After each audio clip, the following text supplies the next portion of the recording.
আসসালামু আলাইকুম বন্ধুরা, আমার কাছে আপনারা স্লিপটা দেখতে পাচ্ছেন। এই গোবিন্দভোগ জাতের আম আমি এক্ষুনি কিনে ফেললাম স্পেশালি আমাদের ফয়সাল ভাইয়ের জন্য। ফয়সাল ভাই ময়মনসিংহ থেকে আসছে।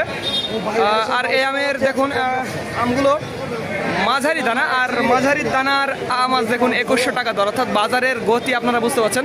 জ্যামিতিক হারে আসলে বাড়ছে আমের দাম, প্রচুর আমের দাম বাড়ছে। 2100 টাকা দরে এই গোবিন্দভোগ আমটি, অর্থাৎ এক মন প্রতি মন আমের দাম 2100 টাকা।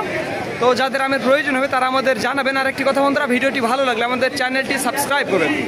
আর একটি কথা বন্ধুরা, আমাদের আরও 2টি আমের আড়ত রয়েছে, রাজশাহী এবং নওগাঁর সাপাহার। তো যারা দূর দূরান্ত থেকে আসবেন, স্পেশালি ঢাকা, চট্টগ্রাম, সিলেট, তাদের জন্য থাকা এবং খাওয়ার সুব্যবস্থা রয়েছে, একেবারে টোটাল ফ্রি। তো আপনারা আসবেন, এসে আম নিয়ে যাবেন। এই গোবিন্দভোগ জাতের আম আজ শুক্রবার, বাজার অনেক বেশি। গত 2 দিন ধরে আমের দাম বাড়ছে। তো যাদের আমের প্রয়োজন হবে তারা আমাদের জানাবেন। স্ক্রিনে এবং ডিসক্রিপশন বক্সে আমাদের নাম্বারটি দেওয়া আছে। আর এই দামটি বন্ধুরা, এটি শুধুমাত্র পাইকারির জন্য। যারা 50-60 ক্যারেট বা 100 ক্যারেট নিতে চান তাদের জন্য, যারা অল্প পরিমাণ নেবেন তাদের জন্য নয়, মনে রাখবেন প্রিয় বন্ধুরা। তো ধন্যবাদ বন্ধুরা। This is Mizanur Rahman from Sultanpur বড় বাজার, সাতক্ষীরা।